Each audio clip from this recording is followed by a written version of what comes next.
Hoy nosotros vamos a considerar el último de nuestra serie de los mensajes de la obra de Cristo y estaremos considerando brevemente el regreso de Jesús al final de los tiempos, cuando va a consumar su reino. Aunque su ministerio terrenal ha concluido en la cruz, en la resurrección, ha ascendido al cielo y se sienta a la diestra del Padre, sin embargo, hay todavía mucho más por venir.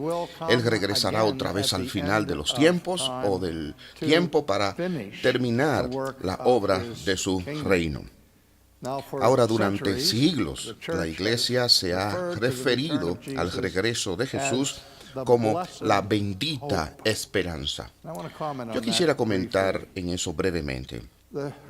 El regreso de Jesús es nuestra esperanza.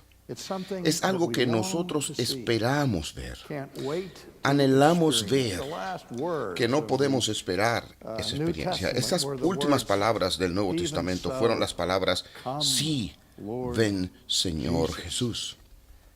Así que cuando nosotros usamos la palabra esperanza en el idioma español, estamos mirando algo que deseamos que ocurra, que esperamos que se produzca, pero no tenemos garantía o seguridad de que así vendrá.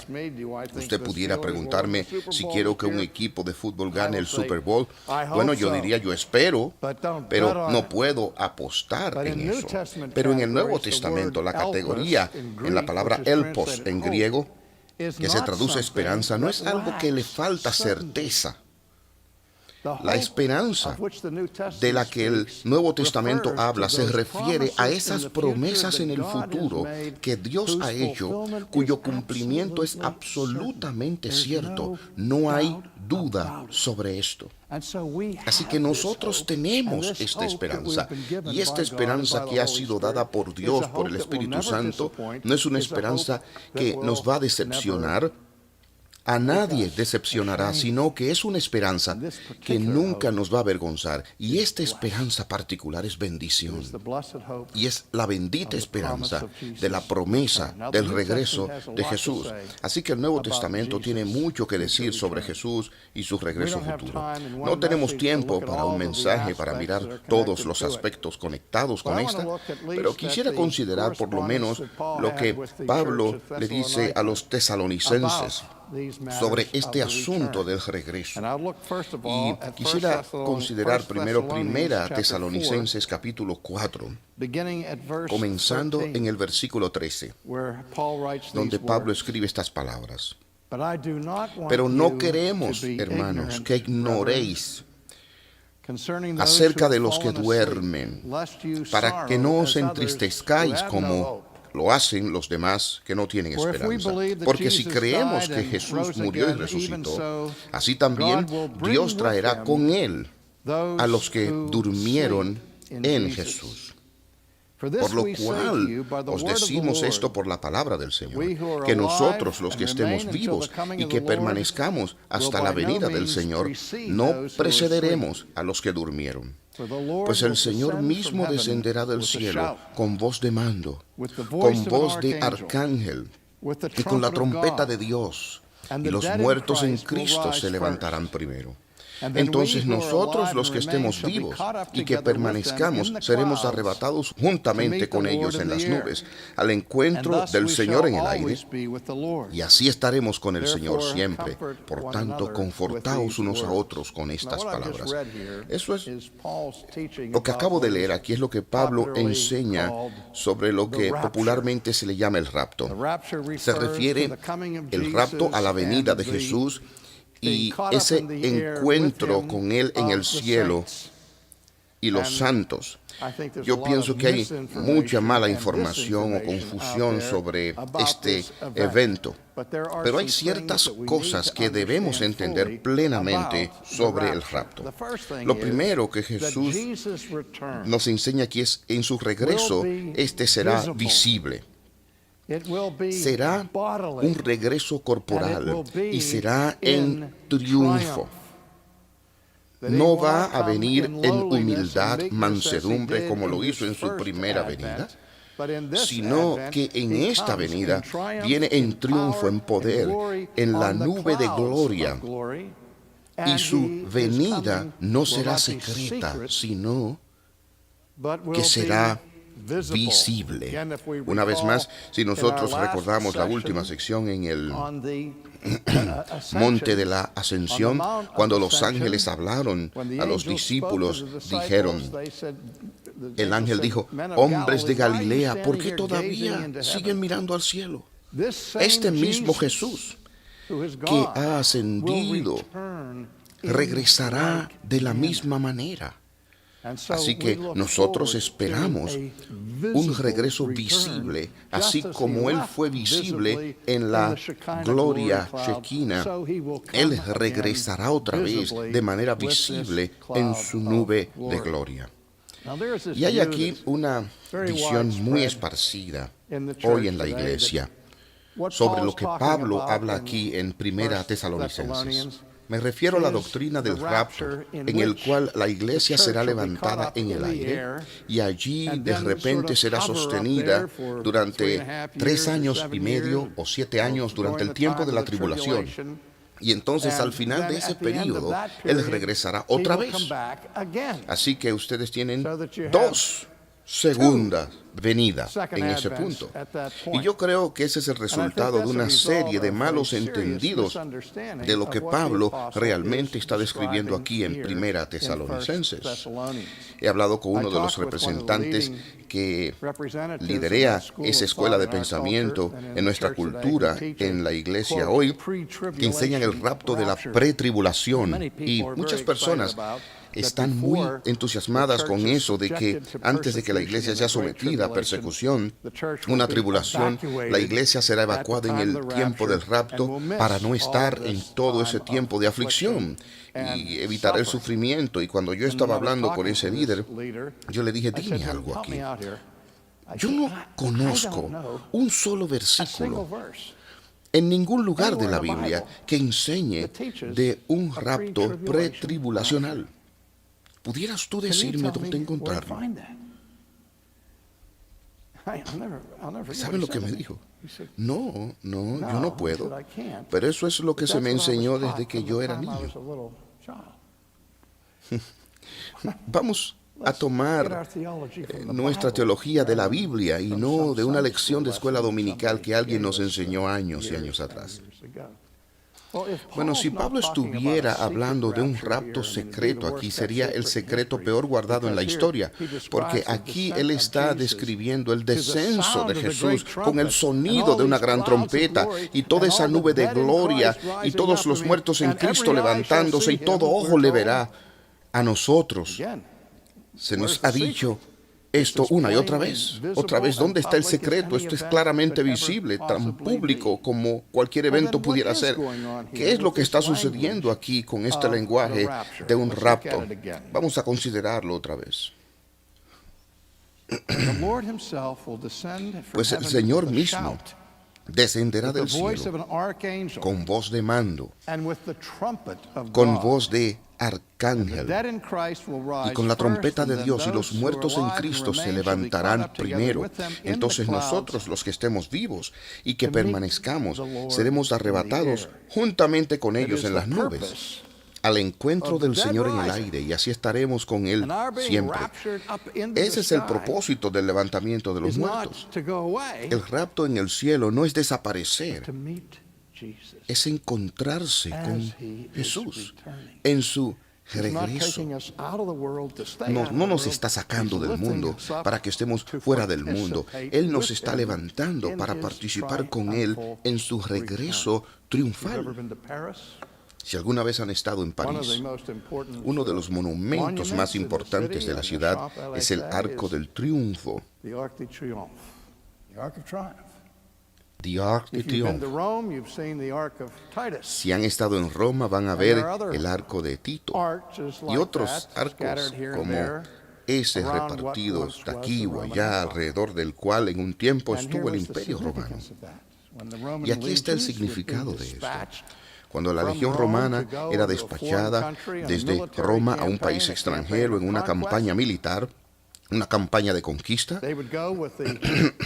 Ellos iban, según la costumbre del ejército romano, con las letras SPQR, Senatus Populusque Romanus, el Senado y el pueblo de Roma, diciendo así que se entendía en Roma que la victoria de los militares no era simplemente para los políticos que gobernaban la ciudad de Roma, sino que la conquista era para el deleite y beneficio de todos los ciudadanos de la ciudad. De manera que el ejército salía en una campaña de 2 o 3 años o cualquier tiempo que fuera, y entonces cuando el ejército regresaba, ellos traían los cautivos con ellos. Tenían una procesión de los cautivos que traían con ellos encadenados. Esa sería la entrada y un gran desfile, y los soldados estarían acampados dentro de 1 milla fuera de la ciudad de Roma. Y ellos enviaban un mensajero al Senado diciendo: el ejército ha regresado, tenemos nuestros cautivos, y en este momento, pues, debemos preparar a la ciudad para el regreso triunfal del ejército romano. ¿Qué es lo que ocurre en la ciudad? Ellos construían un gran arco a través del cual los héroes conquistadores pudieran marchar a través, regresando al centro de la ciudad. No solamente de que ellos irían al centro de la ciudad con adornos y con perfume para cubrir el ofensivo olor de los esclavos que sudaban profusamente, cuando todo estaba listo para el regreso triunfal del ejército. Y cuando todo estaba listo ya, la señal era dada con el sonido de una trompeta. Y cuando la trompeta sonaba, entonces, cuando la trompeta sonaba, los ciudadanos de Roma dejaban la ciudad y salían donde el ejército estaba. Y se unían al ejército y venían junto con el ejército bajo el arco. La idea era entonces que ellos participaban en el triunfo de su ejército conquistador. Y esto es exactamente el lenguaje que Pablo está usando. Él dice, cuando Jesús regrese en poder conquistador, que la iglesia, los muertos y vivos, serán levantados en el aire para encontrarse con Él, no para quedarse allá, sino para unirse a su regreso en triunfo, para participar en su exaltación. ¿Saben? Cuando usted es bautizado, el bautismo tiene una doble señal. Esto marca, en primer lugar, la participación de los sufrimientos y la humillación de Jesús, pero también eso lo enmarca con aquel que participa en su gloria y en su exaltación, como Pablo nos advierte. Si no queremos participar en su humillación y su aflicción, entonces tampoco tendremos parte en su exaltación. Porque él dice a los tesalonicenses: miren, ustedes están preocupados por lo que pasará ante la partida de los suyos. ¿Piensan que van a perderse la conclusión del ministerio de Jesús al final del tiempo? No. Ellos van a estar allí primero. Los muertos se levantarán primero. Y aquellos entonces que estén vivos y son de Cristo serán unidos en esta gran asamblea para volver a la tierra otra vez, en triunfo. Eso es lo que el lenguaje está diciendo. Bueno, en su segunda carta a los tesalonicenses, Pablo tiene que corregir algunos malos entendidos que estaban contaminando Y aquí 2 Tesalonicenses capítulo 2. Pero con respecto a la venida de nuestro Señor Jesús y a nuestra reunión con Él, os rogamos, hermanos, que no seáis sacudidos fácilmente en vuestro modo de pensar, ni os alarméis ni por espíritu ni por palabra, ni tampoco por carta como si fuera de nosotros, en ese sentido de que el día del Señor ha llegado, que nadie os engañe en ninguna manera, porque no vendrá sin que primero venga la apostasía, y que sea revelado el hombre de pecado, el hijo de perdición, el cual se opone y se exalta sobre todo lo que se llama Dios o es objeto de culto, de manera que se siente en el templo de Dios, presentándose como si Él fuera Dios.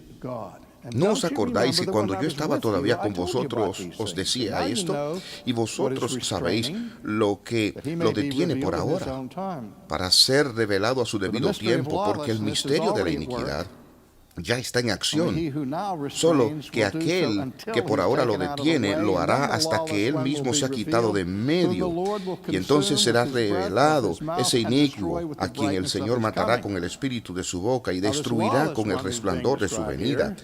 Inicuo, cuya venida es conforme a la actividad de Satanás. A veces es llamado el anticristo, con todo poder y señales y prodigios mentirosos, y con todo engaño de iniquidad para los que se pierden, porque no recibieron el amor de la verdad para ser salvos. Por esto Dios les enviará un poder engañoso, para que crean en la mentira, a fin de que sean juzgados todos los que no creyeron en la verdad, sino que se complacieron en la iniquidad. Pablo dice que antes de que Cristo venga con su pueblo, tiene que haber una gran apostasía. Y una apostasía no es lo mismo que paganismo. El paganismo describe a la gente que nunca profesó la fe en Cristo. Una apostasía tiene que ver con gente que ha hecho una profesión de fe en Cristo, que son miembros del cuerpo cristiano visible de una iglesia, quienes han caído de la verdad del Evangelio. Nosotros sabemos de iglesias que pueden convertirse en apóstatas, donde ellos comienzan haciendo una confesión de fe que es piadosa, bíblica, veraz, pero después de cierto tiempo ellos comienzan a abrazar conceptos paganos, ideas paganas, comportamientos paganos y repudian las confesiones básicas y ni siquiera valoran la iglesia, son apóstatas. No estoy hablando de cristianos que son verdaderos creyentes, que hacen una verdadera profesión de fe, que pierden su fe y vienen a ser apóstatas. Estoy hablando de personas que están en la iglesia visible, que han hecho una profesión de fe pública, quienes luego entonces la niegan. Eso es la apostasía. La apostasía ocurre en cierta medida en toda edad, pero esta es una gran apostasía que para el tiempo que Jesús regrese, pueden esperar una gran apostasía esparcida en la iglesia. De paso, esa es una de las razones por las que muchas personas creen que estamos cerca a la venida final de Cristo, debido a la manifestación de cierta apostasía específicamente en las iglesias más grandes, sobresalientes de nuestra nación, pero no solamente en nuestro país, sino en Europa y alrededor del mundo.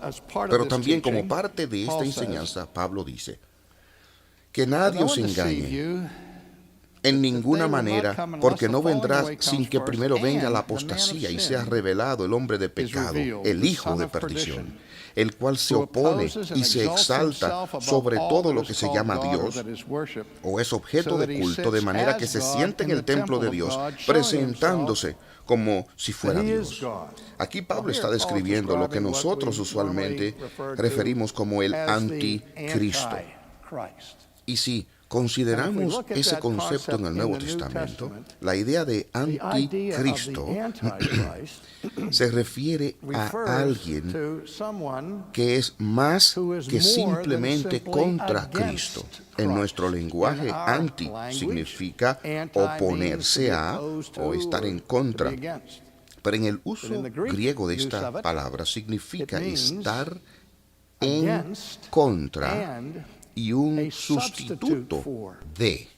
Así que el anticristo no es meramente un oponente de Cristo, sino también él procura usurpar el oficio de Cristo y sustituir a sí mismo el lugar de Cristo, ponerse a sí mismo en el templo como si él fuera Dios. Ahora, por eso es usualmente pensado que el anticristo sería alguien que está dentro del ambiente religioso. Alguien como Satanás es un ángel de luz, disfrazándose a sí mismo como una buena persona, pero de hecho está trabajando por debajo para reducir la autoridad de Jesús. Así que Pablo dice que este anticristo, que no tiene ley, es hijo de perdición, tiene que ser revelado. Y sigue diciendo, entonces el misterio de esta ilegitimidad, dice el Nuevo Testamento, el espíritu del anticristo, está siempre en el mundo. Así que hay multitud de anticristos con la letra pequeña o minúscula, encaminándose a la culminación final del espíritu del anticristo con letra mayúscula, anticristo, el supremo o peor anticristo que viene al final. Así que él viene usando poderes engañosos, obrando en la obra de Satanás, a fin de convencer a la gente de falsedad en lugar de la verdad. Y entonces se nos dice que será destruido. El Señor le va a consumir con el aliento de su boca y será destruido con el brillo de su venida.